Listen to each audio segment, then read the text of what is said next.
PCP, the facts.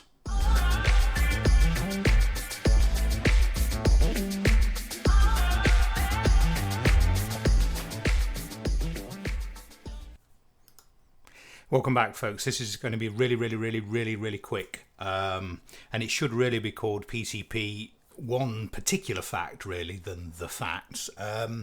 Just wanted to touch base. I'm going to carry on with some more of the PCP lease kind of series later, but I just wanted to very quickly emphasize something, which is I talk about it all the time, but I caught a video yesterday. I'm not going to mention who by or what it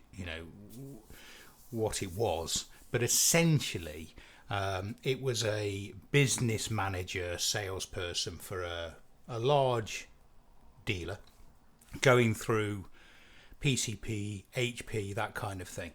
Now, I'm not going to spend loads of time doing all the facts and figures and things because I've done that many times before, but one thing which stood out for me, and to be fair, the video was a few years old, but I just wanted to comment really because from somebody who obviously has talked about this kind of stuff for a long time now, and looking at this video from a prospective new customer's point of view, if you like, I just thought it was really misleading still, so I just wanted to confirm something. So this person was given an example about buying a car on a PCP, and they basically said something along the lines of, let's say you want to buy a car for £35,000, you put a £5,000 deposit in, and the guaranteed future value of that car was £15,000 in, say, 3 years' time.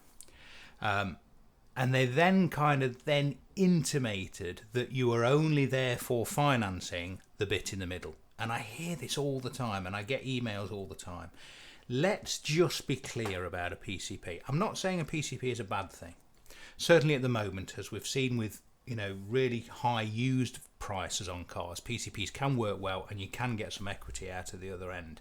But what bothers me is if people are assuming that when they take out a PCP, they basically put the deposit in, they've got the guaranteed future value at the other end, and then this bit in the middle is the only bit they're financing. That is completely wrong, and I've said this many times. If you take out a PCP, let's use the same example. If you take out a PCP, £35,000, you put a £5,000 deposit in, you are financing £30,000 plus all the charges associated with that. So whether you own the car at the end, whether you settle that guaranteed future value, or whether you hand the car back or part exchange it, whatever, you've still technically borrowed and financed £30,000. All you've got to do is go onto your credit file with Experian or Credit Karma or whoever they are, and just look, and it will say original loan amount £30,000 plus the charges, probably some, depending on the APR obviously, but it could be 32, 33, 35,000 pounds. So I just wanted to comment on that again because it's so misleading. You go into a deal, if they are still saying that, and this happened to me, admittedly it was 15 years ago, but a guy drew a diagram and he went, right, you've got this bit at the beginning, this is your deposit, you've got this bit at the end, this is your balloon payment, you don't have to pay that, you guaranteed future value, and this is the bit you're borrowing. It's not right. You're borrowing the entire amount. What you do at the end, whether you pay that off or hand the car back or part exchange or whatever, you've still borrowed that total amount of money. And unless it's on a 0% APR deal, you're obviously paying interest on this bit at the end. The way I look at a PCP is essentially, it's the same as a balloon HP, but the bit at the end on a balloon HP is not necessarily guaranteed.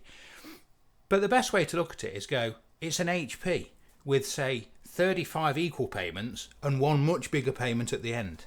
But you're still borrowing the entire amount. That bit at the end is just optional. So I just wanted to clarify that again, and I hope that was useful. Please do comment and subscribe and like. Give me a thumbs down if you want, because there's always one thumbs down on every video I make. So let's try and get that to 2, shall we? That'd be nice. You can buy me a coffee here. You can email me here. As I said, if you want to get a copy of the spreadsheets, you can do £10 per sheet, as many copies, many updates I care to make, fling me an email here, and obviously do please subscribe if you haven't already done so. We're nearly at the magic 5,000. I'm trying to get to 5,000 by the end of August, and it's looking like we may well do that. Okay, until next time, take care.